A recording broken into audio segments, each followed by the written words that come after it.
So let's check out this Discovery TX4000C desktop doohickey. So let's review what the request was. For the weather station, the display is very dim and hard to read. I have a feeling the backlight LEDs have failed due to power on hours. This used to sit on my desk plugged in for years. There is also a white wire that pulled off inside the board when I opened it. I have no idea where it went. If you can find where it went and resolder it, so much the better. So that's exactly what we're going to do. So we got the base over here. We got the little device here. So let's open it up and see what's inside. So I'll get the overhead cam going here, and we'll take the screws out.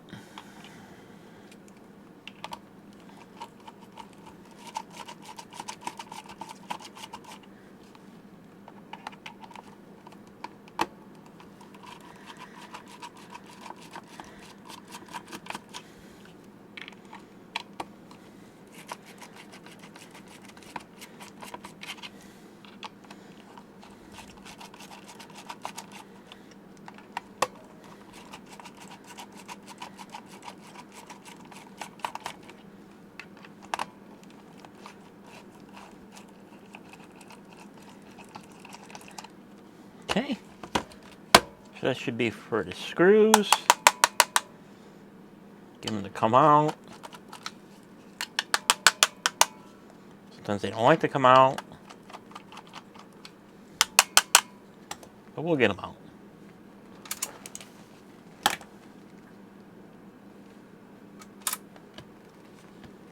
And we'll see how easy this thing is to pop apart.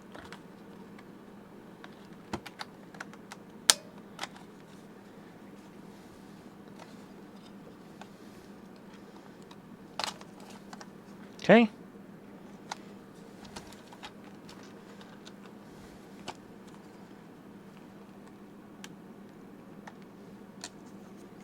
Get the screws out of there.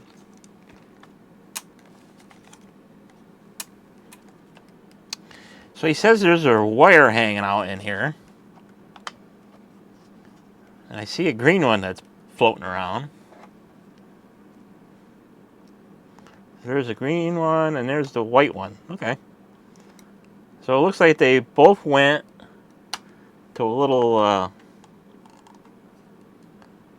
side-mounted Prezzo buzzer. So that's easy enough to put back together. And we got a lot of this nice, awesome, nasty wire retaining garbage in here.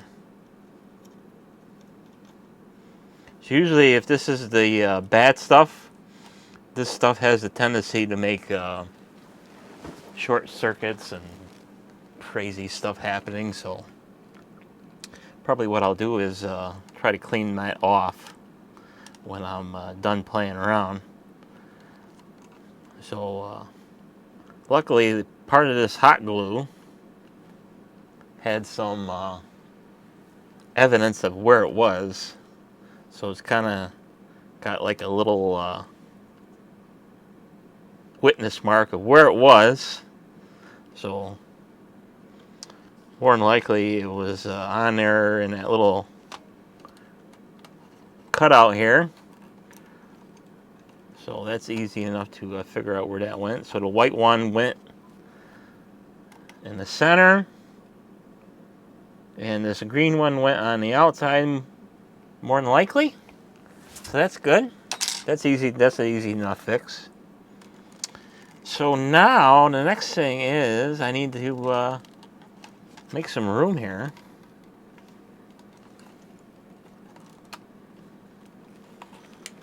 So let's see what's on this board. That probably belongs to that. See if I can jostle these wires out of the way a little bit. I'll get this display board off. which should be really exciting. So that can come out like that, little rotary encoder. So I'll take these other screws out. What we're after it for is we want to see what kind of backlight system is on here. Is it a couple of surface mount LEDs? Is it a couple of hanging out dip style type LEDs?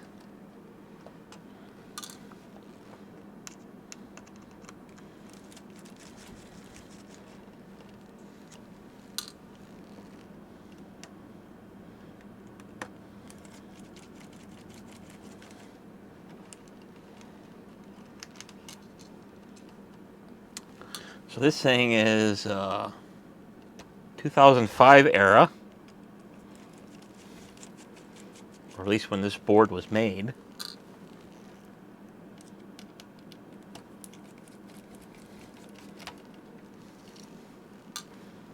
Lots and lots of screws. I bet you if this was made today, it would be nothing holding this down. So, this should just pop right up.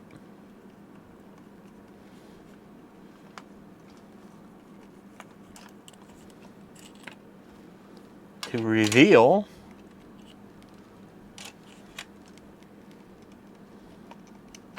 hardly anything.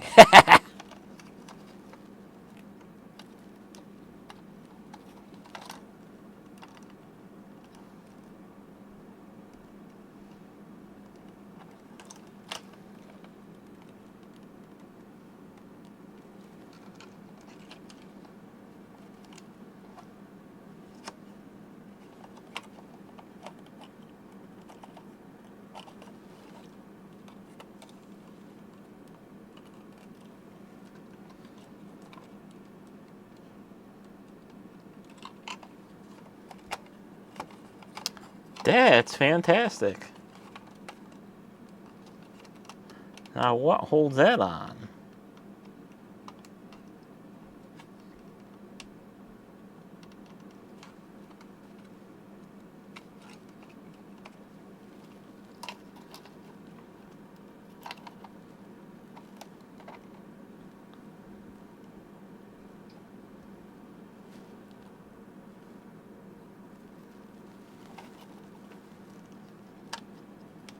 Looks like that just pops apart.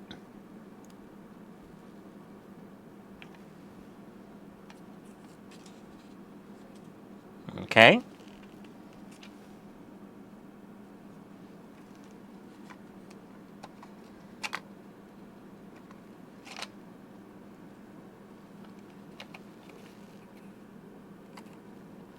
Now,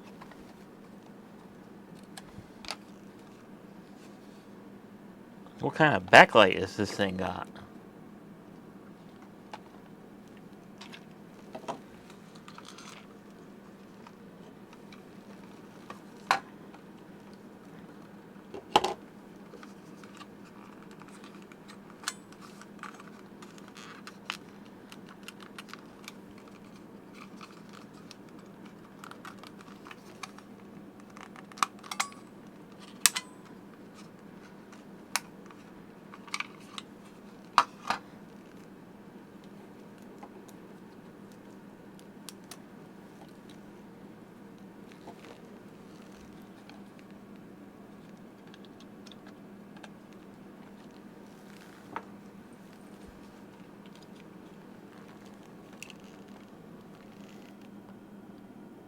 Looks like there's LEDs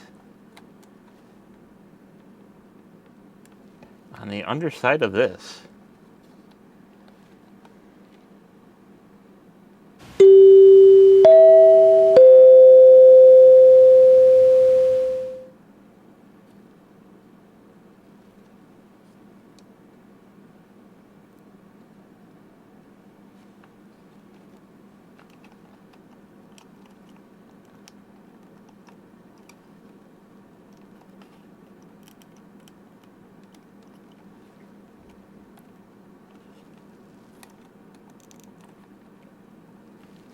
Now the question is, can I get under that?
That's why these won't pop off. The LEDs are right under them.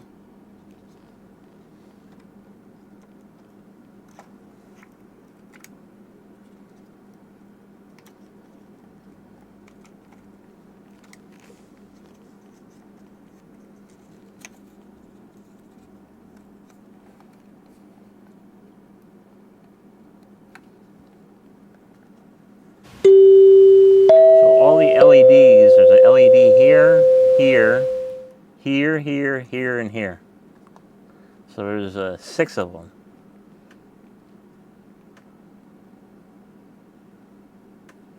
And these are a kind of like a rectangular type LED.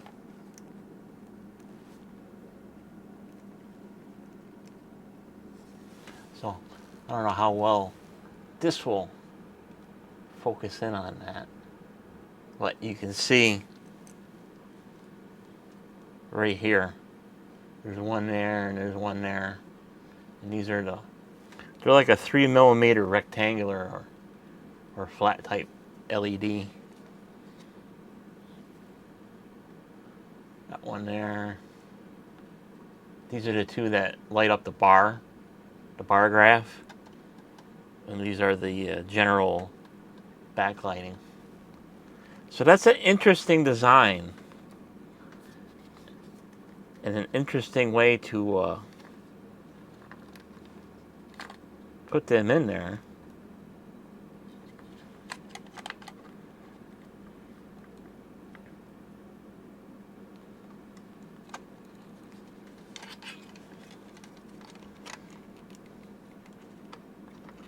So definitely it'd be easy enough to desolder these because they're right here.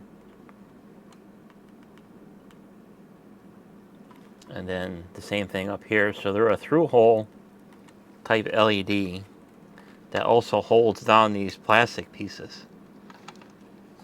And then up here.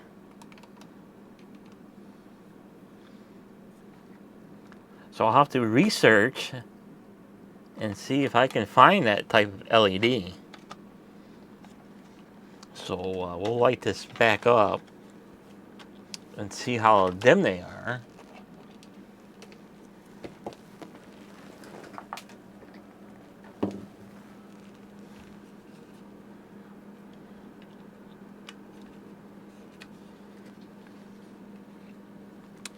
So you can see they're lit now.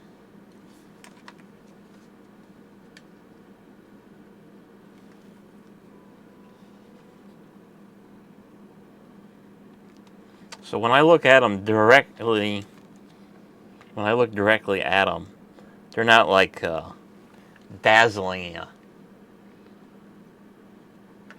compared to a regular LED.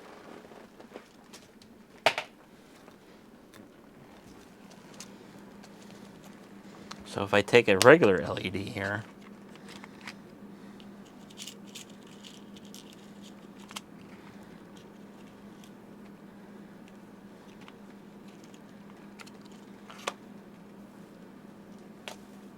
and hook it up to a battery,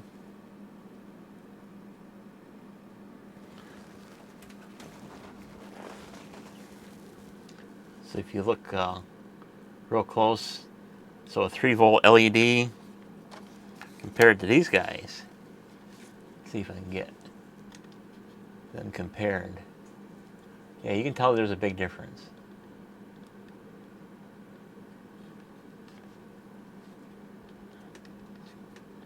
Even the ones down here. So a huge performance difference. So these dimmed over time because they, oddly enough, they did what they're supposed to do. As they age, they're supposed to dim. So if you get something that is running 24/7, you know, after, you might as well figure after, you know, 5-7 years, the LEDs are gonna start dying anyway. Because I did the same thing with my acrylic sign over here. It's up there. I don't have it lit, but I've had it for many, many years, and eventually the LEDs, dimmed over time where it was barely lit. You could tell it was lit, but it was just not as vibrant as it was. So once I put brand new ones in there, a brand new strip, and a lot more of them, it's like dazzling. So I'll research to see if I can find any rectangular 3mm LEDs. I've never seen them. I never even come across them to see what they are, but these are definitely unique for this type of setup. So I'll research. Worst case scenario, I can always take them other round ones and maybe file them down a little bit to get them to fit in there. Something like that to make them work. So that's all I can do for this at this stage. So stay tuned for the next clip. So continuing on in Jay's video saga here, we have his AT&T. This is a model 436. This is a caller ID display board. And also does a couple other little things that doesn't really matter at this point. So we'll review his request for the caller ID boxes. And he writes, I'd like to have the following mods done, if any are possible. Backlit LCD. So this is a non-backlit LCD, so it requires the room lights to, so you can see what it says. So, backlit LCD. He's thinking about green would be the best color. Remove / desolder relay that picks up line to check for voicemail. Change the red new call notification LED to some other color. I was thinking if possible blue, or yet better a tricolor auto changing RGB LED. Okay, so what he would like to do is he wants the back display backlit, and he wants this new call indicator changed to a different color. So from what I seen when I plugged it in, it was red. That usually means that I'm going to be kind of limited on what color LED I'm going to be able to use, because generally a red LED is about 2 volts or less. So an auto changing RGB is going to be about 3 to 3.2. So without doing a lot to this, going to be pretty much limited to a select group of LEDs. Pretty much another red, an orange, a yellow, or a chartreuse, because that's all 2 volts or less. So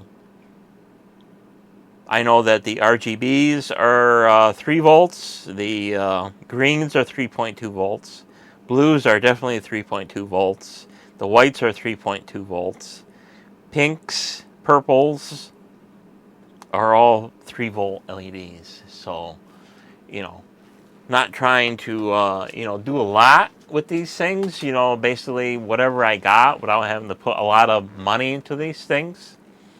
So we'll stick with just changing the LED to a different color.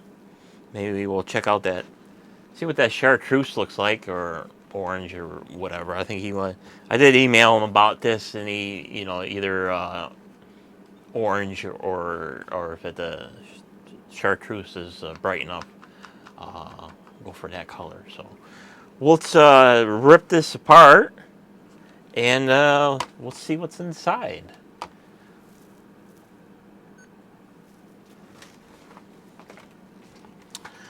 So this thing looks like it's only held together with one screw and a clip. A couple of clips. So we'll take that apart. We'll see what kind of system we got going here. So we'll get a spudger out here. Pry these apart.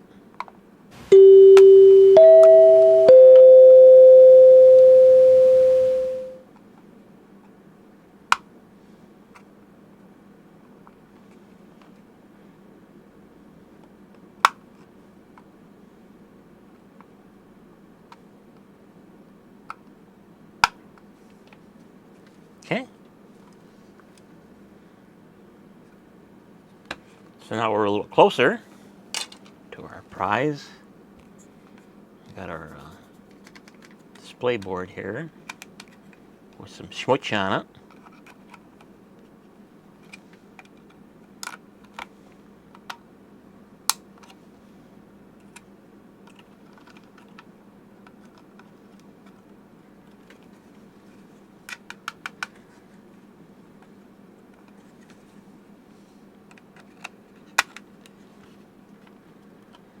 So it takes a protective cover off the LCD.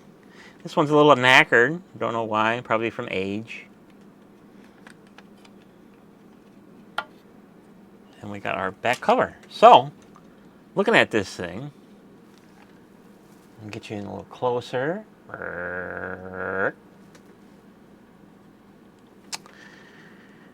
So we got our LCD display. And then we got our little LED indicator, which is right there, and it is red.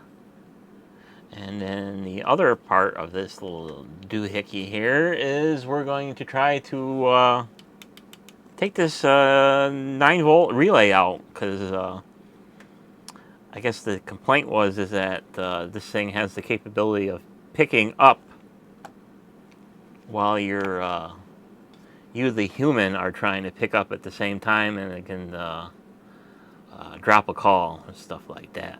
So we'll be trying to desolder that, or at least disable it in some way, shape, or form. And this is a 6-pin, 6-pin relay, because there's two pins up here, there's 2 pins there, and there's 2 pins there. So we got this is probably the control side, I would assume, but I don't really know unless you really take the case apart. And then you got your normally open contacts and your normally closed contacts.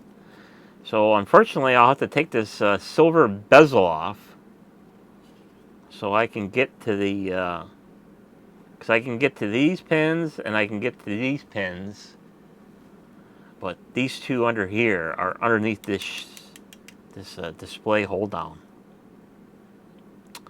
So bringing up the display hold down, I got a window right here, and this is for a side fire backlight system.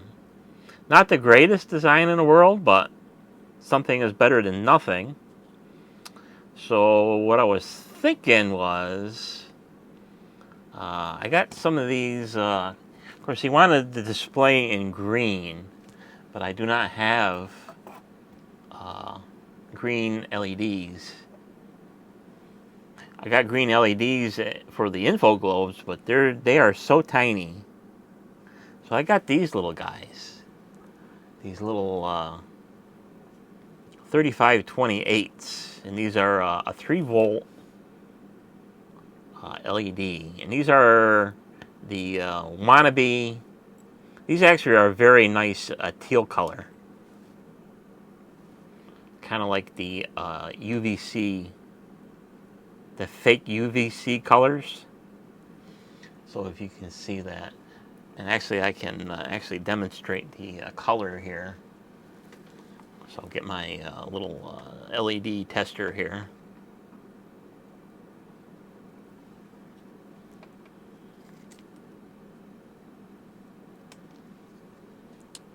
And I can find the light polarity here and get them to light up. There we go.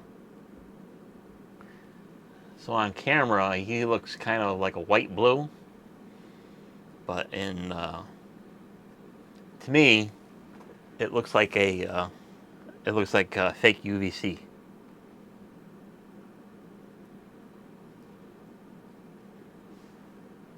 So my thoughts were to put 3 of them together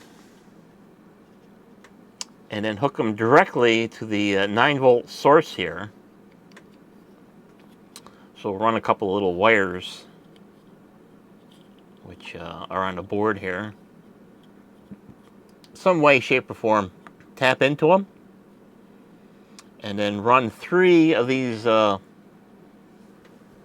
LEDs in series. That'll give me 9 volts. So that's running them at full potential for the power for the LEDs. So my thoughts were either to one option is to run a resistor to bring them down a little bit, bring the voltage down so they last as long as possible. Because if you don't run the LEDs at full power all the time, full voltage, they last just about forever.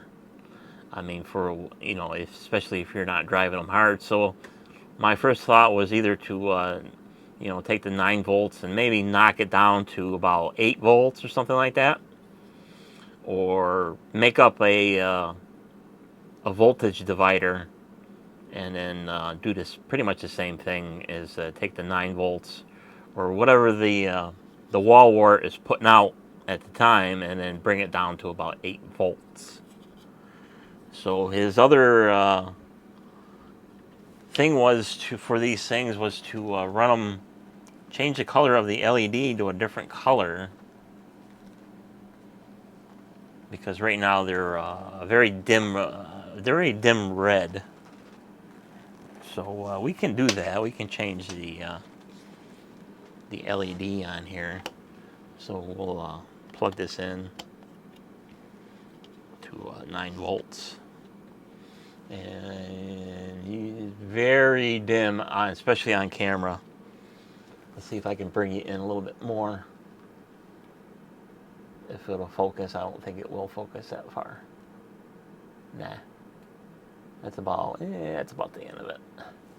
So you can see it's barely lit up.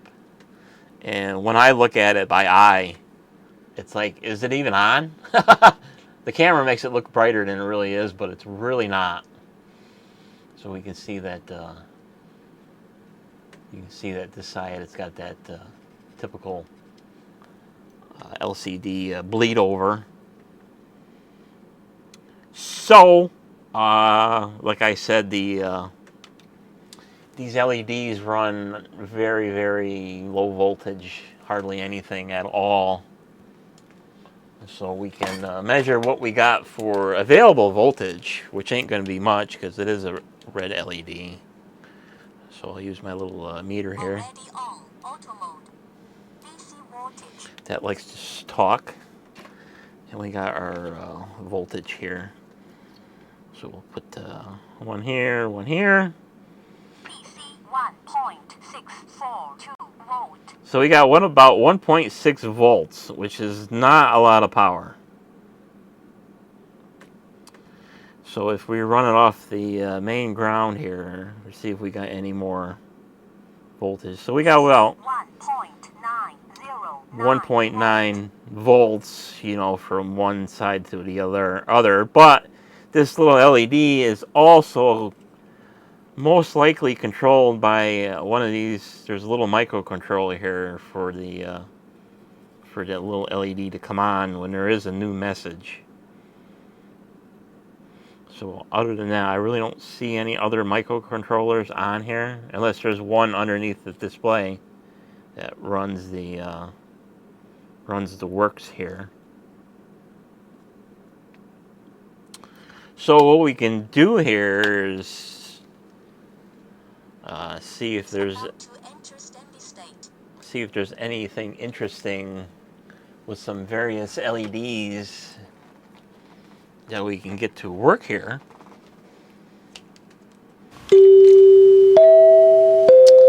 So I did email Jay about this, and he did say that, you know, based on the lack of voltage here on the board, to try a different color. So one of the colors that we got here, so we got a chartreuse here. So I don't know what that will look like. Of course, I am borrowing power with already running LED, so it's not going to be full voltage.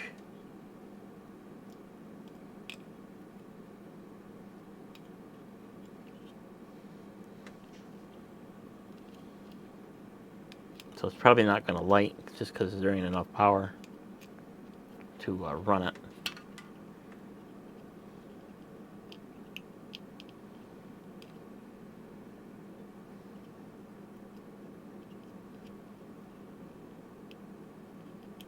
So that one ain't going to run. So how about a orange or yellow? Because that's the next stage in line.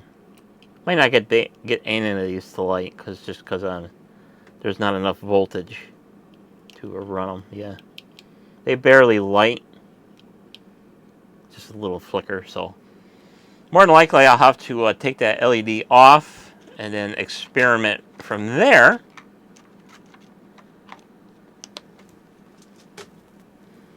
Because that's what little current is on these particular boards. You know, they were designed to run, you know, nothing. So we'll take this LED out. We'll put a different color in, orange or chartreuse or whatever is the brightest. I'll have to experiment a little bit. And then, like I said, we'll take some of these little LEDs. We will solder about 3 of them together, and then run either a little resistor or a voltage divider across this section here. So we'll fill this section up with 3 LEDs. 3 of them in series will give me 9 volts, and then we'll use some. I'll use some of this UV resin and glue them right to the side there. So that should be a fairly decent backlight. So that's all I can do for this particular segment. So stand by for the next segment when I another item from Jay. So this is his little Panasonic digital message system. And let's review what his demands were. For the answering machine, I like a much brighter LED for the message waiting indicator. It is hard to see when I come in the door, and I understand part of that is due to design with the plastic overlay. An LED that sticks up through the plastic overlay is okay. Green, perhaps. So, when I power this up, the message waiting LED is red. So that right there puts the kibosh to any 3-volt LEDs, because eventually, obviously, this thing is red. So it's probably running 2 volts or less. So without reinventing the wheel, we'll be using a 2-volt LED. And more than likely, it's going to be a lot brighter than what is in here now. So let's open this up and see what we see. So let's see here. Oh, and then another thing that he had was fix the rattling speaker. So that should be an easy fix. So let's open this up and see what is inside.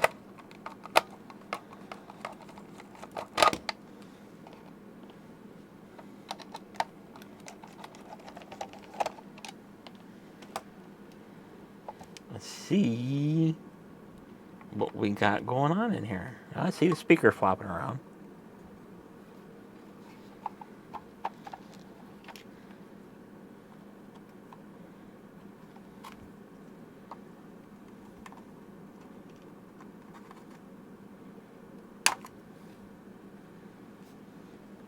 So there's the insides. And what do we got? Well, first thing I see floating around, this is hot glue. This is low temperature, hobby grade hot glue. It didn't hold up. And here's the speaker. He says he was in here and he did replace the speaker because the other one was tired out. So definitely got glue in here.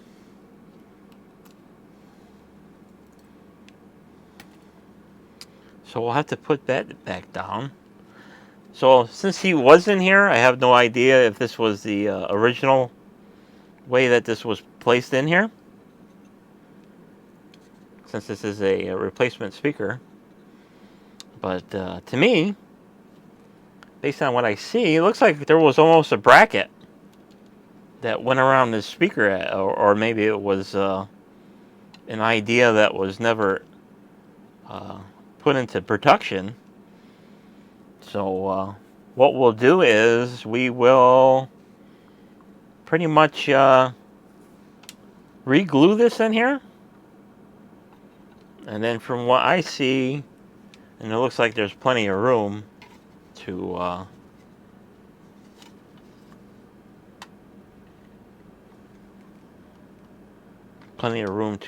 put a we'll re-glue the speaker so it doesn't buzz, and then for additional support, probably what I'll do is I'll take a zip tie and I will, since this is already roughed up here, we'll put a zip tie. We'll cut the strap off of a zip tie, and we'll glue it here, and we'll run a strap right across the speaker. So in case his little fur babies, fur children, decide to knock this off the whatever it's placed on, again, it will have a lot harder time dislodging the speaker. So, that being said, the other thing that wanted to be done was change the LED. So we can do that. What kind of LED are we dealing with? Let's remove the button bar. So the LED lives under there. So what do we got? Oh yeah, we got a nice surface mount. Right there. So we got a red LED. So we can adapt that to a through hole. So I'll have to use the wall wart on this one because some genius engineer says center pin not positive. So that's annoying. So we got our little LED on. As you can see, it didn't light up. And it is red. So that tells me that there's not a lot of voltage on here. But there's plenty of other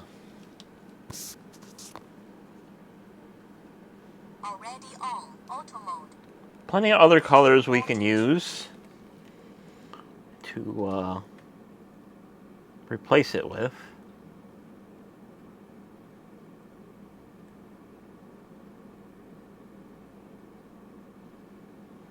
So we got about 1.7, yeah.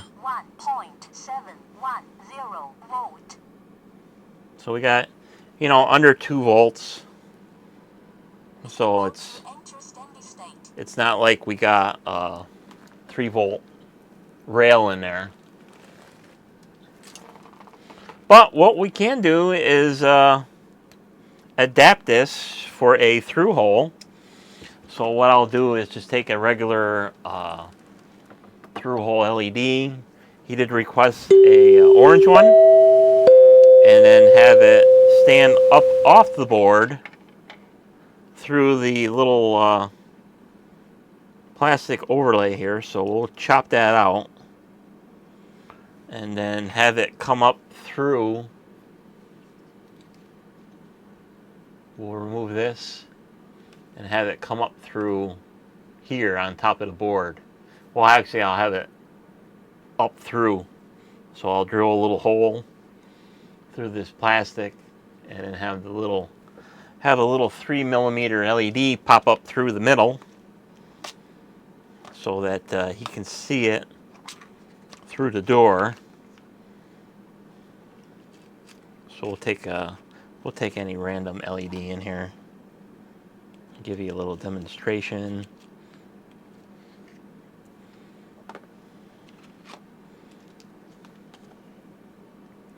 So we'll take a little battery, stick it in there like that, and we'll have it pop up through the board, something like that. So it'll be popping. We'll have it sitting on top of the board, so that on an LED it has a little ridge on here. So probably what I'll do is, he probably has this like facing the door or something like that. So I'll probably have the LED at like an angle, popping up through the board like such, so that it beams, so you can at least tell that that you got a new message or something like that.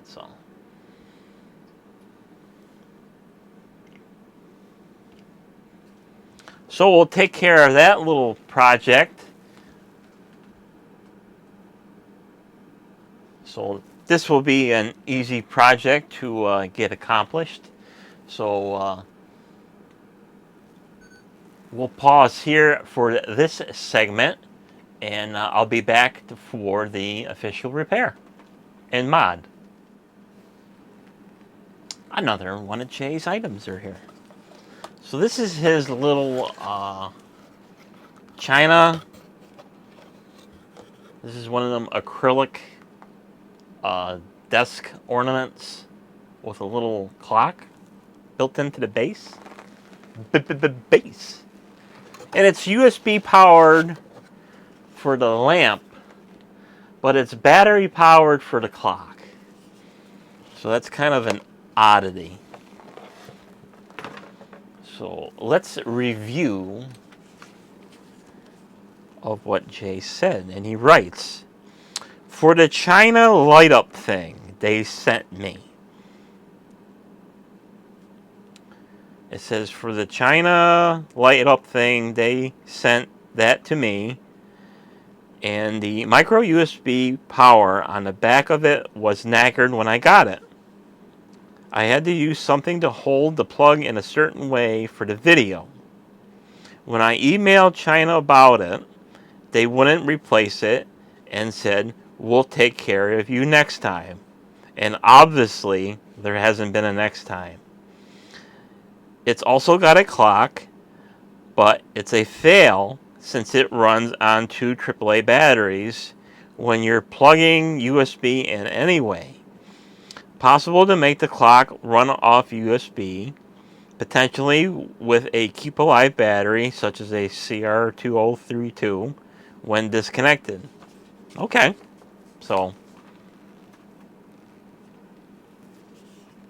when I had the introduction of this thing, it was intermittent at best. I couldn't get the thing to light. So from what I've seen, the plug is completely screwed. So you can get it to flicker a little bit. So it's kind of hard to see it flickering in there, but you can see it every once in a while. If you get it just right, you can get it to flicker a little bit. So either 2 options: either it's broke on the board or it's broke internally.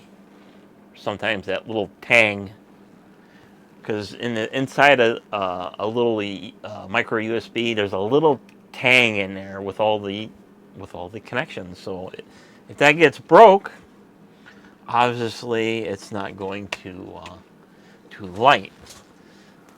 So we'll get in here a little bit, and we'll take this apart and see what we find.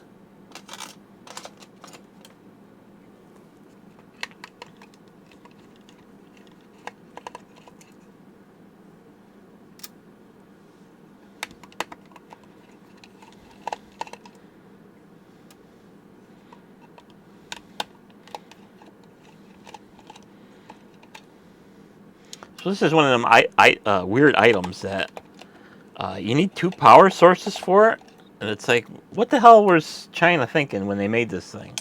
Why would you run USB power for the light? Well, obviously that's going to be a lot more draw off a couple of batteries and a clock. But why not make it together and just run it all off? So, you know, what do I know?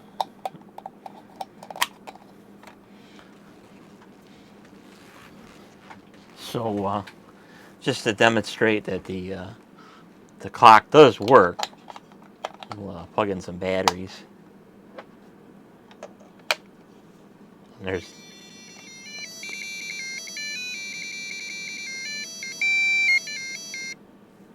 so your typical little China silly tune when you power up the clock, and of course then you got to set it through your various buttons. I do believe that this is also. I also do believe that the backlight is on when the USB is connected. So that's kind of an oddity. So let's open this guy up and see what we see. So obviously there's the connections for the battery, for the clock.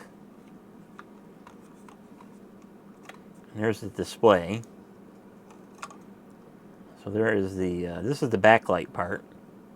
And that is only lit up with the USB power, because obviously it's blue LEDs and it's going to draw a lot of power, a lot more power than you want to be drawing off a couple of AAA batteries. So we'll take a look at the board here and see what we got to work with.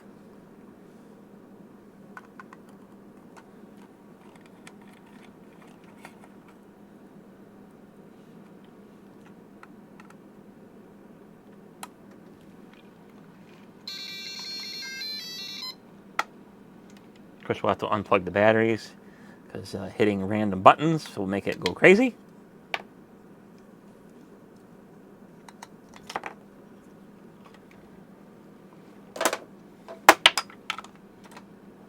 Stay up there where we belong.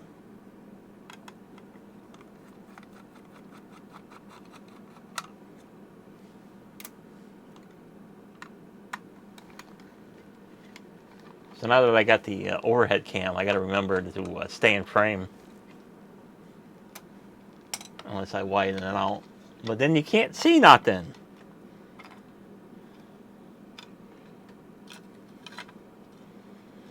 So here's the little board here.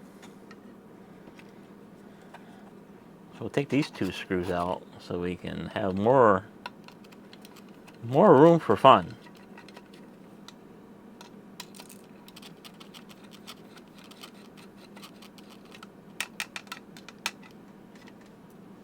Get in there. So that's just a little button bar for the button. So what do we got? We have a micro USB that is kind of elongated, especially on the bottom. And we got some silly hot glue for whatever reason.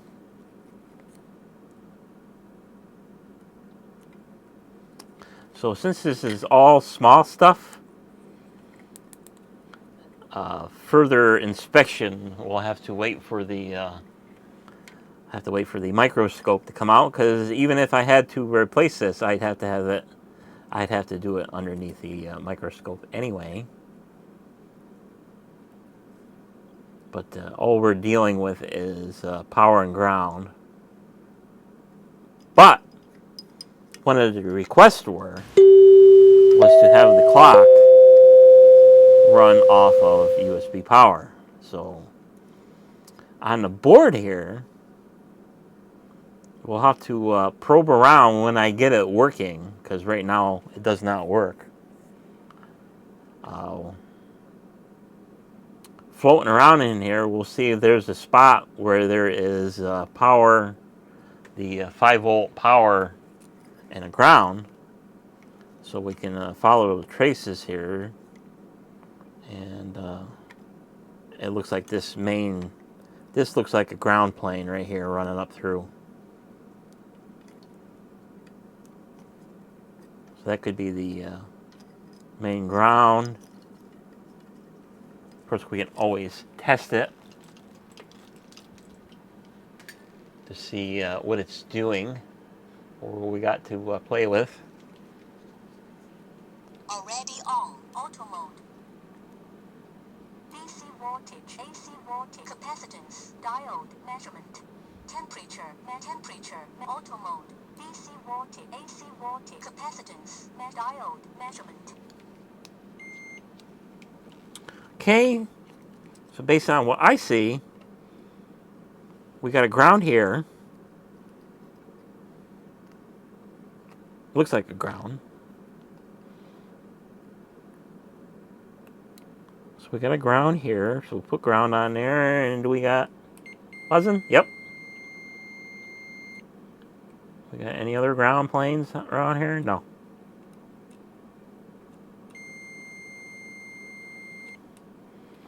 So the next thing is, where is main power going in? It's probably on the top side of the board.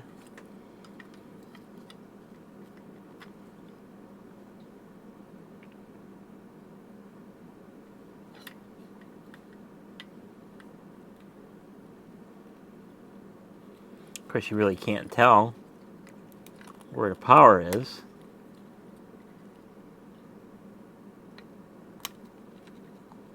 So we'll get the glue out for whatever reason they put that on there. So the power tracks run right underneath this center button here. So what that means is, for me to get this plug out, I'm going to have to take this main button out, the center button out, so I have enough room to get under there, or at least get to it to get to the main connections on that micro USB. But I'll have to do that while it's under the microscope, and then we can take a look closer to see if we see any damage. Oh yeah, that little tang in there shouldn't be flopping around. It's flopping around. So I don't know if you could see that. Probably not. That it's flopping around in there. Don't know how tight I can get.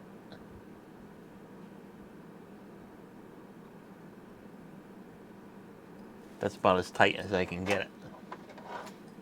So if I take something in there,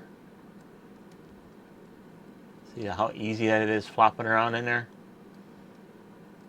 That should be stiff. So the plug is definitely broken, and Jay said that it was broken when he first got it. So Friday run or a Monday hangover China Pride USB connector here. Like I said, I'll have to get the microscope out. This one button will have to be desoldered off the board. We'll put a brand new USB plug on there, and then we'll go from there for tapping into the once I get power established or working again. Then, like I said, we'll tap power off of that. So the clock runs off of 3 volts. So that's two AAA batteries, 1.5 volts apiece for 3 volts. So on here, if we're lucky, there might be 3 volts floating around on here somewhere. And if not, we will tap into the main power coming in from USB, and then we'll run a voltage divider. So we'll get onto a voltage divider calculator, and we'll pick our source voltage and our destinated voltage. So 5 volts, and I want let's say 3 to 3.3. And we'll pick a resistor, and then the calculator will take care of the rest. And we'll build a little voltage divider to take care of that little issue. So that's it for this little segment. Stay tuned for the next one. So another item from Jay's little fix-it demand request type projects. So what we have here, this is his little Chicago electric.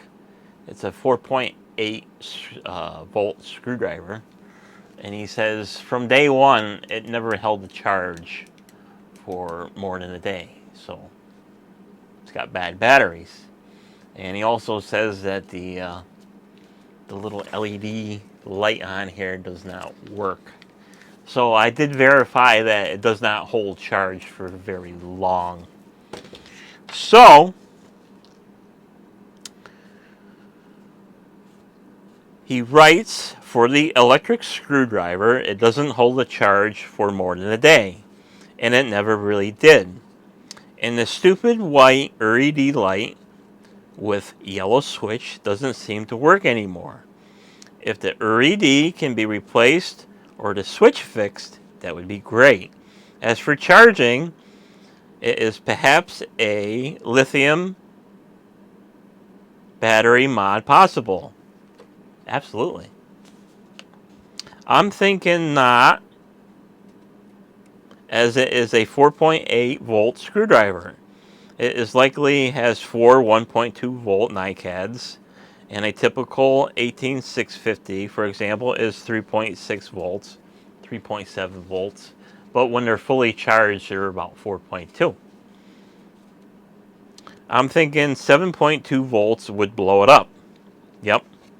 Otherwise, replacement NiCads would be good. I never got much use out of it because it was always dead. As much as a piece of crap as it is. Okay. So one thing I got to do right now is change the battery in the camera. Alrighty. So let's take this old girl apart.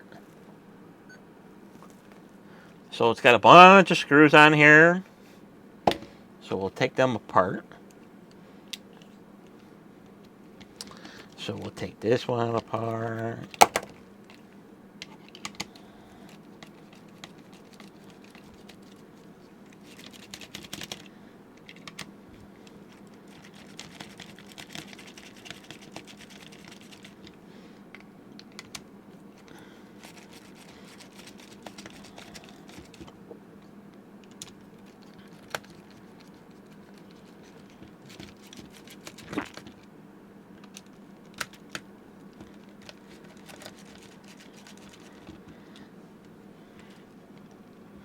Okay, that takes care of them.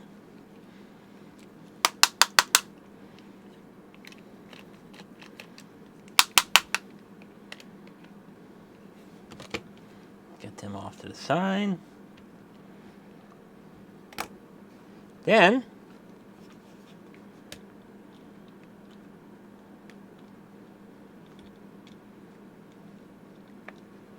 something's holding it.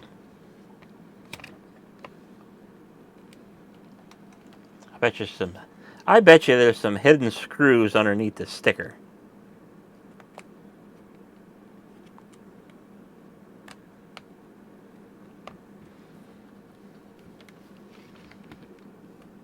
Yep. something there. Is there one on the other side too? Yep. I can feel it. I can feel it under them.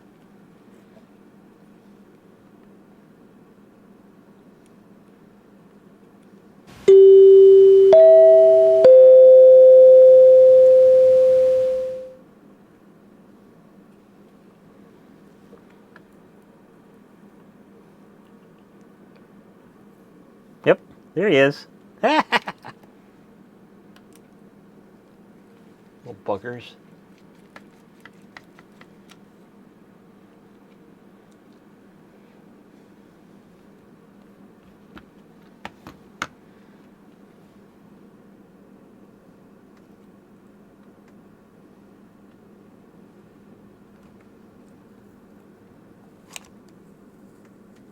There's that one.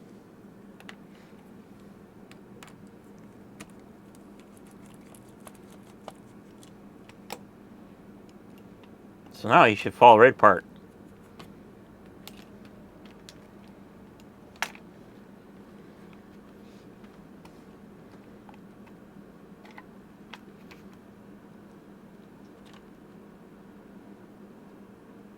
There's the guts. Yep, typical little motor, 4.8 volt motor. It's a geared motor though, so it's got the planetary gears on here, so it's got some torque. And here's the NiCad pack. And it's definitely definitely seen better days, because it's got the white crusties. It's got the white crusties, so it's been leaking. So the batteries were bad right from the factory.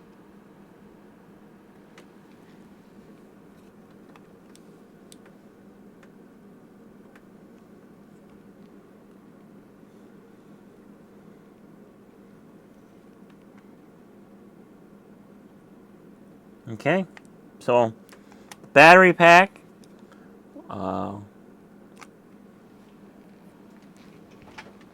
Not really keen on putting more crappy NiCads in there, because they're garbage to begin with. They don't last very many years anymore, and especially with the crap they make today, it'll probably never survive longer than a year or so. So my thoughts were, yeah, it's a 4.8 volt battery pack in here, but I'm thinking about maybe putting a smaller, maybe an 18650 or maybe 18350.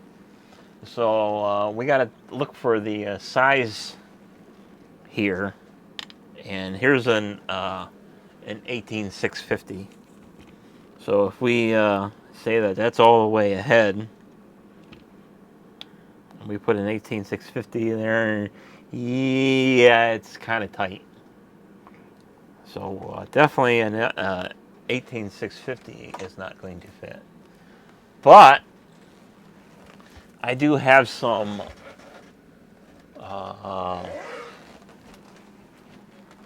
smaller ones. So I got these little 18500s. I think that's what these are. Yeah, 18500.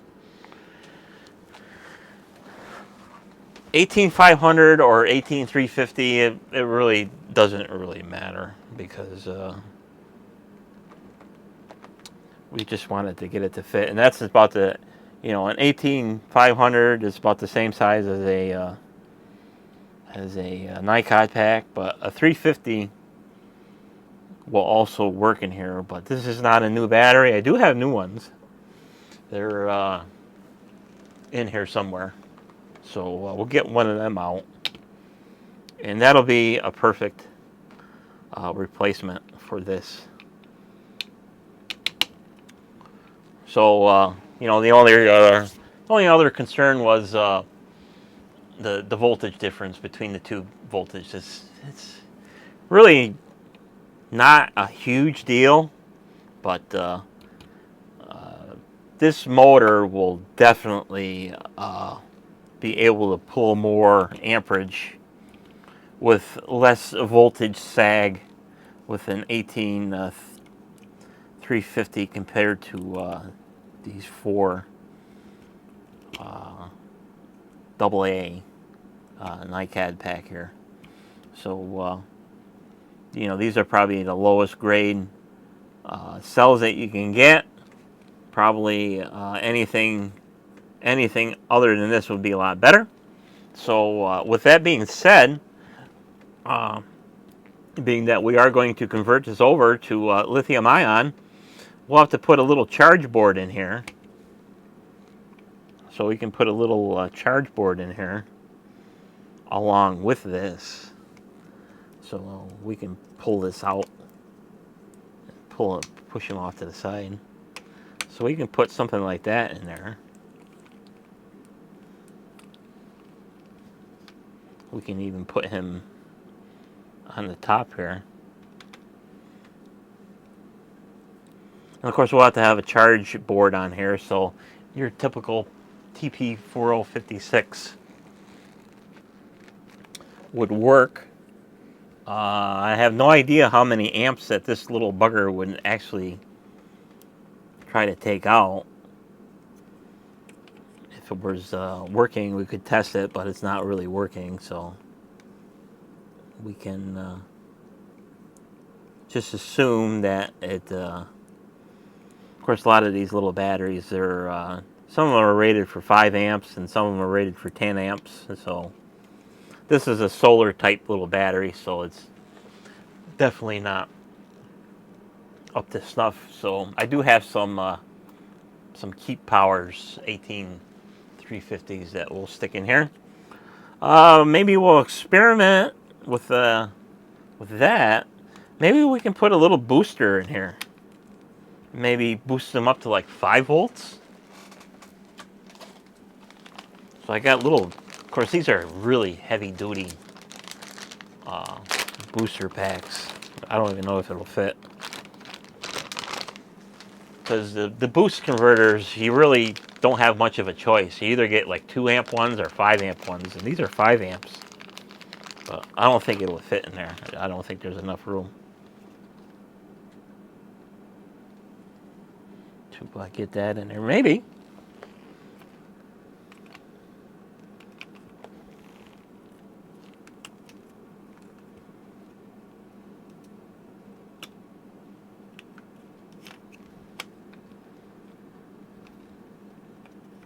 Maybe we can stick a booster in there.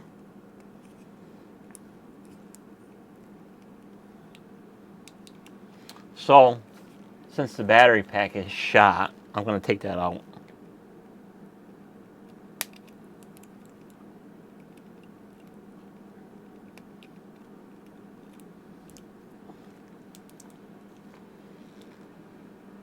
So these were only 600 milliamps, but them Keep Powers are double the amount. So he'll get a lot longer runtime with a better battery. So let's just for giggles see if that we can get that to close back up on there. Probably not.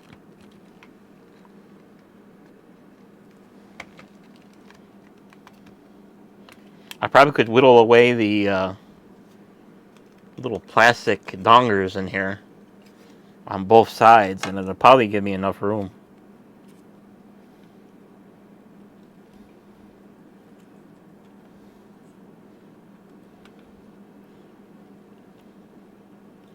Probably give me enough room. Of course, I can take these screw terminals off. Take these off, and then I can directly solder to this board here.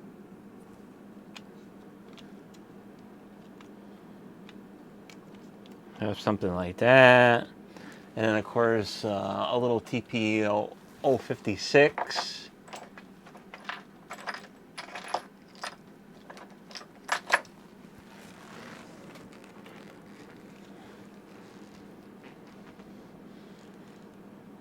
And of course, the battery itself will have its own protection board, so I don't have to worry about having a protection board on the TP-056, and then we can have something like this hanging out in here somewhere. We'll design something to work in there. So we'll try to put this in there to give them some oomph, because we can overvolt these little guys a little bit, and it won't hurt them. So the only complaint with this little guy was this little there's a little LED on here, and it doesn't seem to be working. So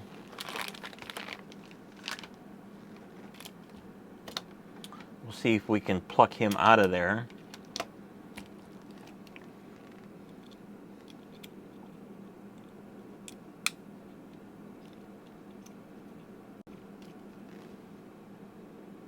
So apparently,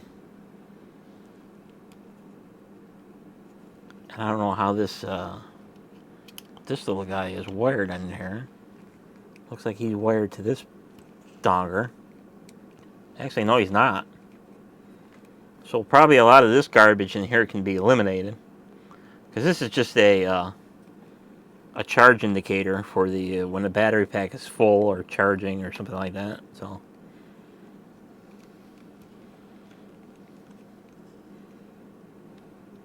yeah, because there's a diode on there. Yeah, that's definitely the charging circuit.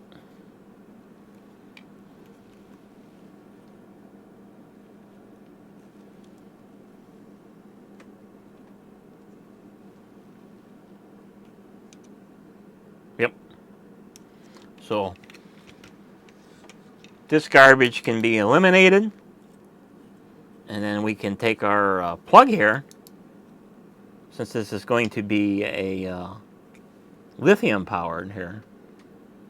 But before I get too far ahead, probably what happened with this LED is that since it's a 3.2 volt LED, it probably burned out due to being pretty much directly hooked into main power of the battery pack. So, you know, a fully charged battery pack is, you know, maybe when it was brand new, maybe almost 5 volts, and throwing 5 volts through a 3 volt LED probably popped it. So we'll see if we can get this heat shrink off.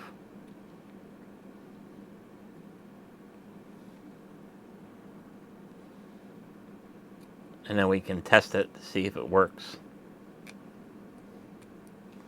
Or it might be dead.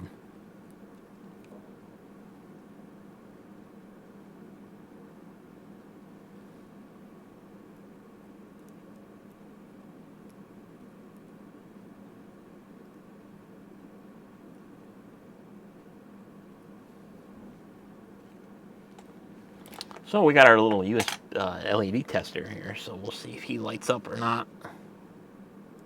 Oh, he does light up. Okay, so he's not dead.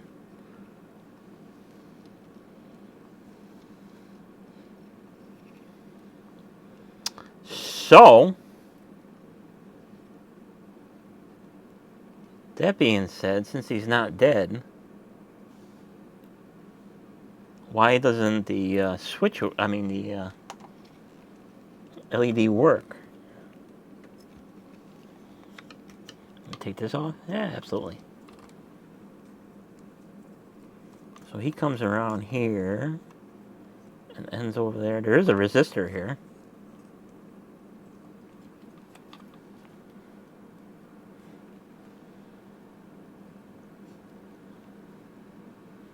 So let's see if we can make something. Can we make it work? Or is it dead? Maybe that resistor's bad. Nope, it's coming on.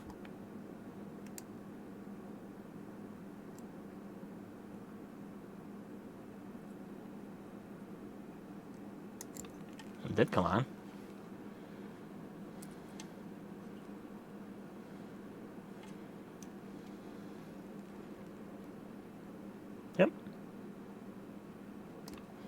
So the so-called switch works. So that's good. So the next question is the resistor bad?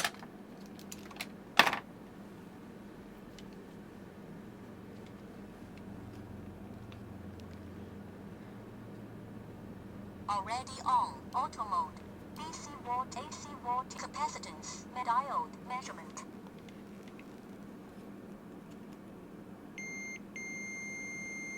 30 ohm.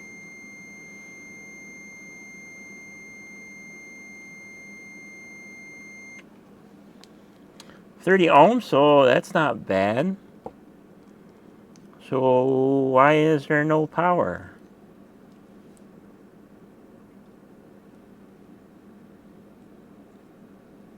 Could be something in here.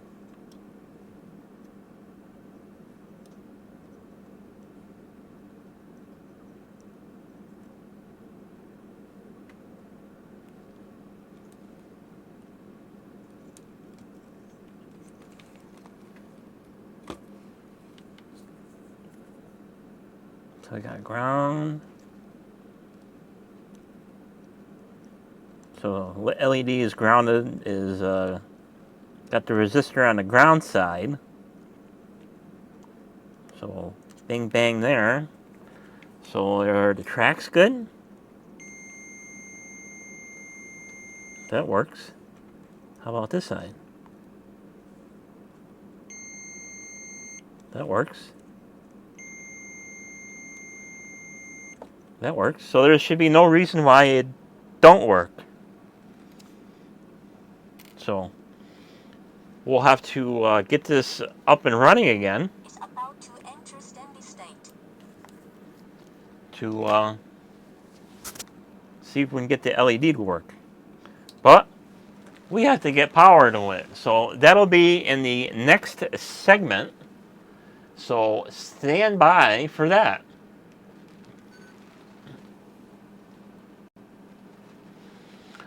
So for an added note, before I actually go to the next segment, you're going to say, well, what are you going to do to charge it now that you changed it over to lithium ion? Well, we're going to have to change the charging system too. So this little guy is 6 volts. So unfortunately, there's no lithium ion type charging board that is going to be happy with 6 volts. So what we're going to do, well, we're not really going to chop this. What I'll do is, I think this is a regular 5.5 by 2.1. So what I'll do is I'll make up a new charge cord for this, because now this little Chicago Electric is now going to be in mainstream. He's going to be charged by USB. So, like I said, it's going to have a TP4056 in it to charge the lithium-ion battery pack. So what I'll do is I got 5.5 by 2.1 barrel jacks. We'll give them a couple of feet of wire. And then somewhere in that mess up there is some USB plugs. So we'll make up a brand new charge plug for this. And that, the beauty of that is he'll be able to charge this anywhere that's got USB power. So if he's stuck at XJayKay18's house and his little battery drill bit goes dead, he can just find a USB outlet somewhere. So with that, stay tuned for the next segment.